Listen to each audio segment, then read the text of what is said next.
Merry meet, witches. Welcome to the Witch Hats and Broomsticks podcast with the high priestess of all things witchy, your host, Ginger Q.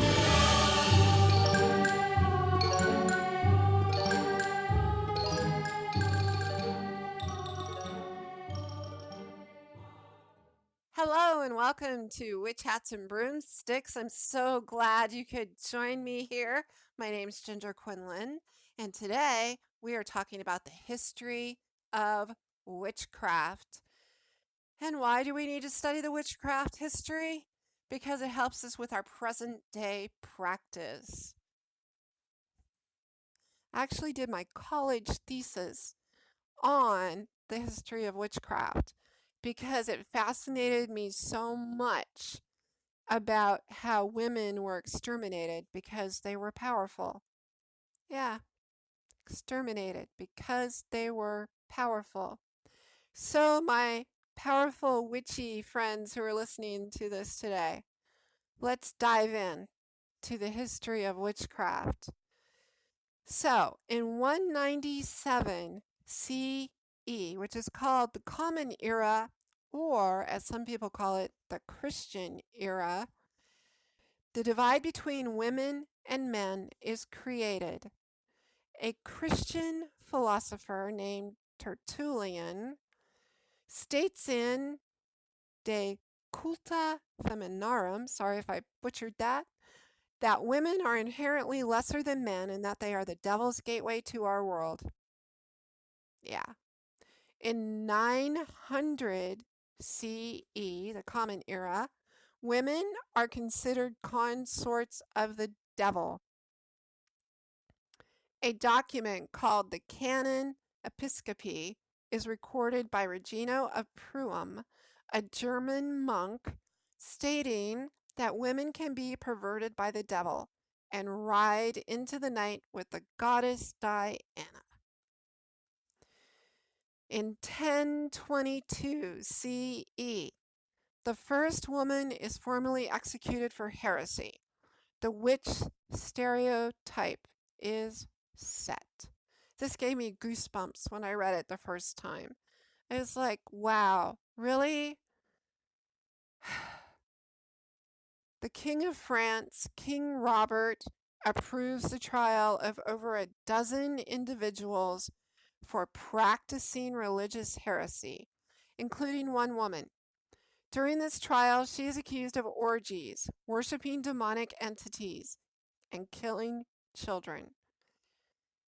She ultimately defined the witch stereotype because of these accusations.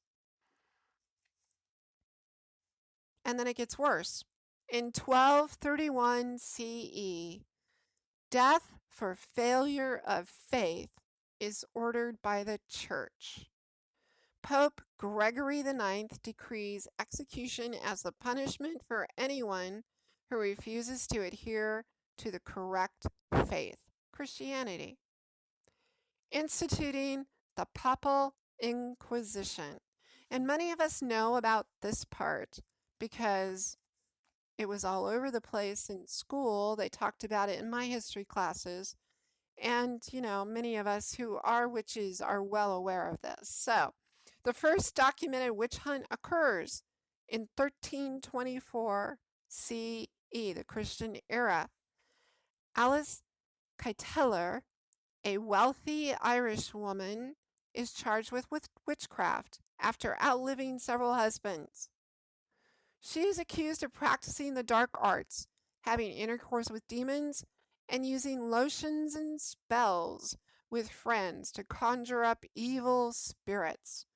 The trial leads to at least 11 others close to Cuddler accused and put on trial, with some executed. I don't know about you, but I just look at that. It makes my stomach hurt, and it makes me sad for these people who went before us. So if you're a sensitive soul like I am and you're listening to this, put some gold light around yourself. Just visualize a big bubble of gold around you so you don't take on the energy of it. And you can get through the rest of the podcast with me, okay? So 1486, CE. And this is probably the most evil thing of all of this. The Malleus Maleficarum is first published. This book by Heinrich Kramer, translated as The Hammer of Witches, becomes the most popular guide to finding and torturing witches. It becomes the basis for many superstitions about witches. And oh my God, there's so many superstitions about witches that aren't even close to true.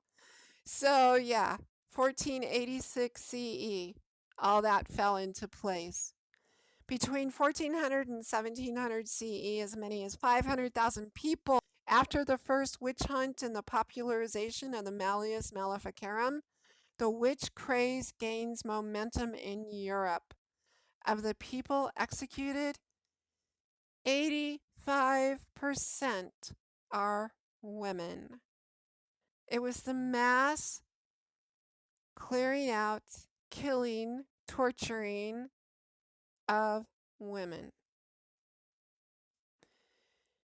In 1692 to 1693 CE, over 200 people are accused in the Salem witch trials. Mass hysteria overwhelms the town of Salem, Massachusetts, as more than 200 women and men are accused of witchcraft, with 19 ultimately executed. So let me just say something about the Salem witch trials and also about the execution of so many of the women in the 1400s and all the way into the 1700s. Not only were they tortured and executed, but many of these women in particular had property. Maybe their husbands died, or they were able to inherit their parents' land, but the church and whoever the king was didn't think they should have property or power, so they would take it. And how do you take it? You exterminate the person who owns it. So they were exterminating powerful women. They were considered powerful because they had land and property and animals, and they were harvesting and planting and actually making it. And that was not okay with the king, with the church. They also would not follow the Christian traditions because many of them were country dwellers. They were pagans at heart, following the wheel of the year. See why history is important in witchcraft? Because it all falls back to the actual cycle of Mother Earth, which we witches totally honor and love and connect to and work with constantly. So because these country dwellers were doing what was ingrained in them to do with the earth and all her cycles, the Christian church could not accept that. They had to change it. They had to save people. They had to get them into their belief system, also get their money and their taxes, and have followers and be in good graces with the king. See how that all evolves? So in 1951, we're going to jump from 1700 all the way to 1951 in the Christian era, or Common Era as it's called. England lifts its witchcraft laws. Yay! England lifts the law that imprisoned accused witches. This is the end of the European witch craze and the event that encourages Gerald Gardner to step out into the spotlight, publicly declaring himself as a witch and sharing the religion of Wicca throughout the world, giving birth to many modern Wicca and witchcraft movements. So much happened during those years that took women down, that took the common people down, those people who were farmers, who were doing animal husbandry, who were following that wheel of the year. And as we go into present day, there has been so many people who have influenced the way witchcraft looks. A few other people for you to really kind of lock into your memory banks in the history of witchcraft. Alice Cuddler, the rich woman who outlived her husbands, she was really the catalyst who led to other trials, which resulted in multiple deaths. She was the trigger for the burning times. Heinrich Kramer, 1430 to 1505, were the religious leaders who teamed up to start investigating claims of witchcraft. Pope Innocent IX gave Kramer the authority to start persecuting and torturing witches / women. Mary Dyer in 1611 to 1660. Dyer was an American Puritan who made the fatal mistake of questioning the church's ideas of worship. She became a Quaker and preached that anyone could communicate with God. The Puritans didn't like this and forced her to leave New England, which she did. But later she returned and was executed. Mary's death helped lead to the separation of church and state. Witchcraft plays a huge role in the background of what happened with the evolution of England and the United States. Margaret Murray, 1863 to 1963. She was seen as an icon of the feminist movement. Murray was an academic who studied anthropology, archaeology, and folklore. She wrote papers in respected journals about witches and witch hunts. Though some have questioned her work, she became known as the grandmother of Wicca. So Gerald Gardner in 1884 to 1964, after the final witchcraft law in Britain was lifted in 1951, came out publicly as a witch to spread a new religion, Wicca, that focused on old Celtic traditions. So he brought a new religion, which is really an old religion, to all of us. And then along comes Margot Adler, 1946 to 2014. Adler was an NPR reporter for 3 decades. In the 1970s, she began exploring Wicca and witchcraft. She became a witch and published one of the most well-researched and respectful books on the subject, Drawing Down the Moon. Margot Adler changed my life when I read Drawing Down the Moon. It's a thick book. It's loaded with information. I learned so much about being a witch just from reading that book, and I suggest you put this on your reading list as well. Drawing Down the Moon by Margot Adler.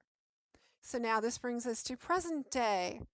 After Gerald Gardner brought in Wicca and kind of got a new structure to religion for people, there were different people like Margot Adler and then, of course, Hollywood, who brought in all kinds of information about witches. Suddenly it was really cool to be a witch.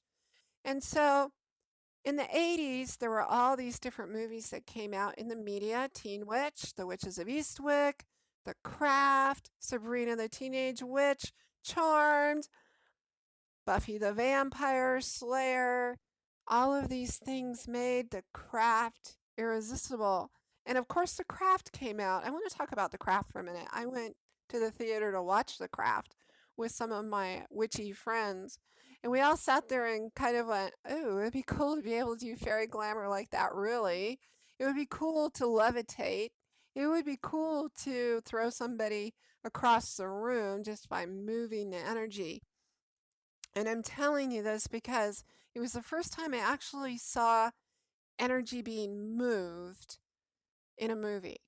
And I thought it was awesome because they were touching on something that wasn't talked about a lot in Wicca, but in the craft, it was kind of an underlying subtle thing in there that those of us who were actually witches noticed. So as we move into 2020, there is a resurgence of witchcraft. Yes, huge. I have never seen so many people talking about witchcraft as I do now. It's all over Facebook, it's on Instagram, it's on YouTube. There are so many people talking. And I think it's awesome that that's happening. But as I listen to all these people talking, and a lot of them are really young people, which makes me excited because they have room to grow and explore and really bring witchcraft back to the forefront. They don't have enough information. The old ways of teaching witchcraft aren't there right now. It's all in books, and you can only get so much from books. You can learn the very basics out of the books, but if you want to really learn and get your hands dirty in craft, you got to practice. So, in 2014, the Pew Research Center estimated that between 1 and 1.5 million people in the United States identified as pagans, Wiccans, or witches. I really think it's a whole lot more than that. Way more than that. And the coolest thing that I've ever seen is that we all talk to each other.